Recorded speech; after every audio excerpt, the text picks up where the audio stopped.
It began like this. The room was bathed in red light and the audible notification followed as the dispatcher announced over the speaker in her tired and tested monotone. Medic 11, respond emergency for an overdose. Maybe you've seen in the movies where the first responders leap from their beds and sprint to the truck, raise the bay door, then dutifully take off into the night, sirens blazing. Selfless heroes ready to save the world. What a bunch of horse shit. Here's how it really goes. The tones go off, although we'd already woken up to the red light like being startled from a nightmare. We never really fall into a deep enough sleep in this line of work. So, an hour into our first bit of shut-eye in 2 days, we sit up out of bed and moan profanities. I prefer fuck. It's simple yet powerful. Feels as if it cuts through something. Then, we slip into our uniform and boots and stumble groggily out to the ambulance, wondering how much more sleep deprivation we can take before we go completely mad.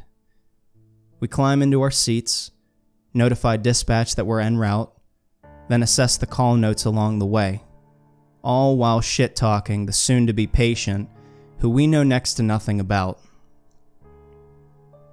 I hope he's dead, my partner murmurs. In EMS, dead isn't dead. Dead is dead. Dead is potentially recoverable. Dead is not. That's the thing about us medics. We often root for death. It's easier. But when faced with someone actively dying, we'll do whatever it takes to save them. Even though we've become jaded from humanity, we still spend our time helping people. In the same way that we hate our low-paying jobs, yet we stick around regardless. We're contradictory people. The notes state that this is a man in his 30s, overdosed, not breathing, CPR not in progress. Who's going to do it?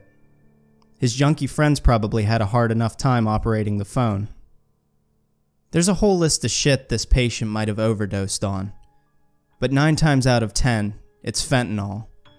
That's the opioid of choice nowadays. And last I checked, the leading cause of death for adults 18 to 35 in the United States. God bless America. Here's an uncomfortable truth. The drug epidemic, you know, the war on drugs. That thing that's fucking up communities left and right. It would end if we'd stop helping these people who overdose. I'm not talking about some kid who tried fentanyl or heroin for the first time then OD'd. I'm talking about the ones who do it habitually. Maybe have a 3-strike rule. OD 3 times and you're out. Thanks for playing. Think about it. There won't be a customer base if they die out. Drugs? Gone. Drug violence? Gone. Drug cartel? Gone. To a noticeable extent, at least. Either that, or the dealers start handing out Narcan goodie bags with pamphlets on how to shoot up responsibly. Sesame Street did an episode like that, I think. But my job isn't to ponder the bigger picture. It's to treat first, ask questions later.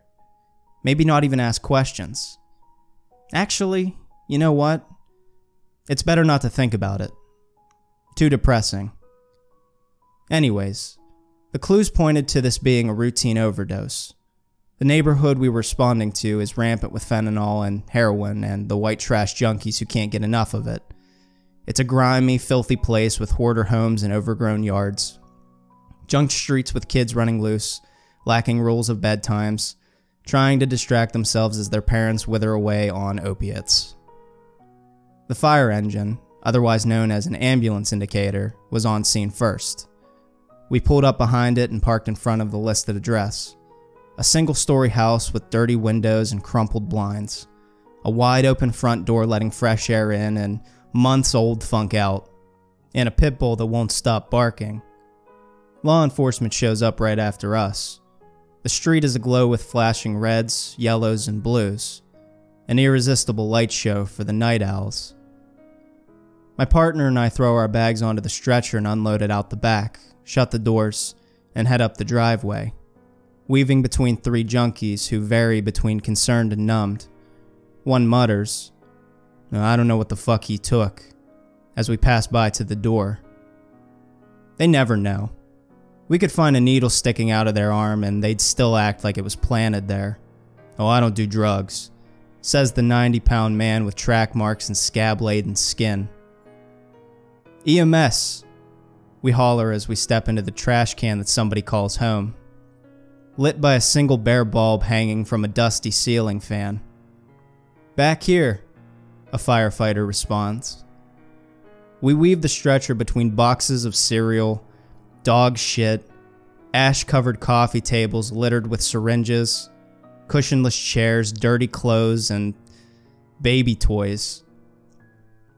"God damn it," I mumble as we push on into the room and lay eyes on three firefighters and a jittery man standing in the corner. "Where's the patient?"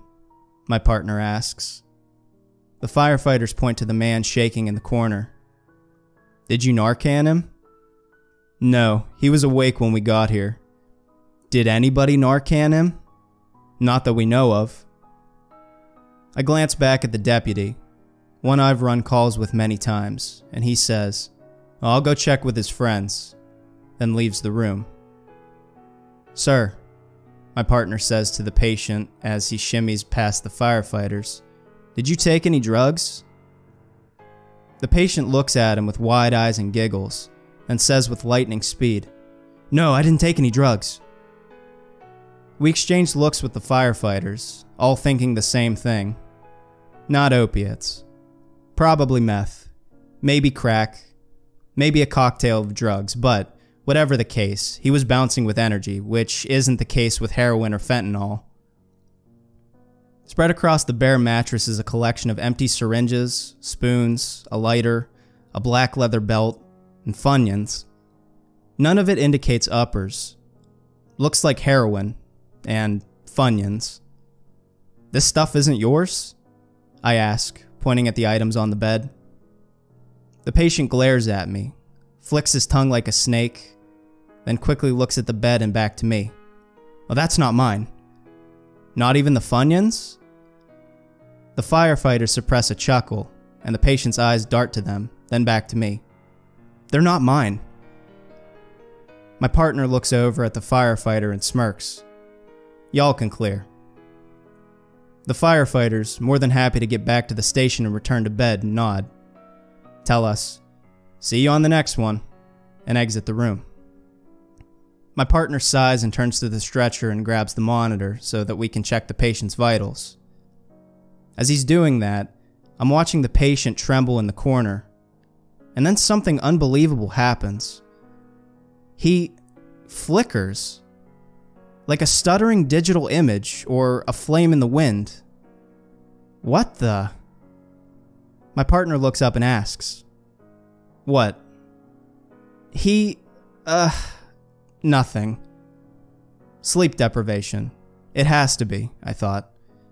Going so long without sleep can play all sorts of tricks on the mind. But I wasn't that tired. I've gone longer without sleep. I'm used to not sleeping.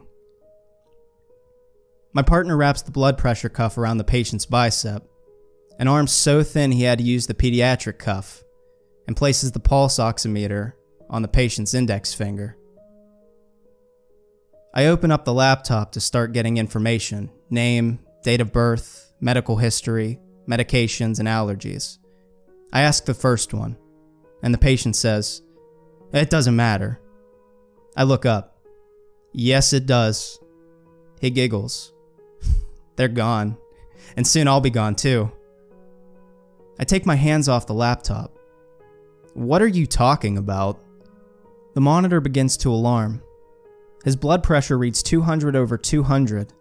His heart rate is also 200. Other than the fact that these numbers match each other perfectly, they indicate critical hypertension and tachycardia and the severe problems that might accompany them.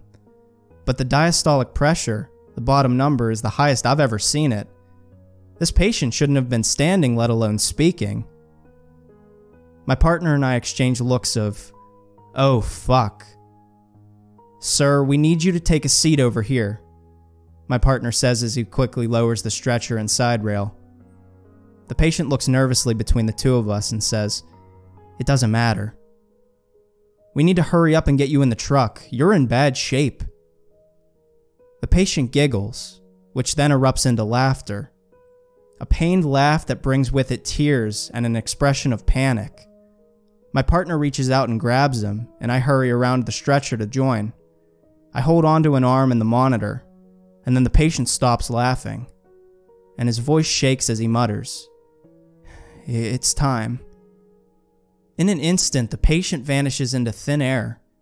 My partner and I stumble forward against the wall, and the blood pressure cuff and the pulse oximeter fall to the ground amongst the pile of clothes that the patient had been wearing. We're in shock. "Where the fuck did he go?" my partner yells.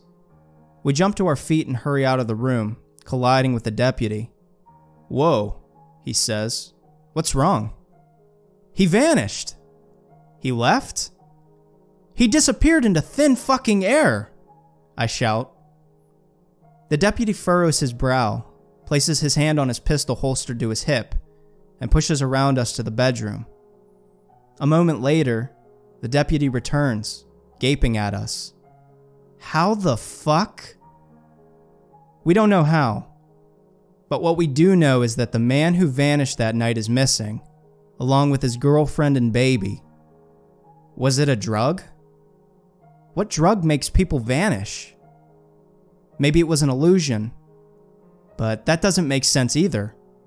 We felt him disappear. Have we gone crazy? Is it an unknown COVID symptom?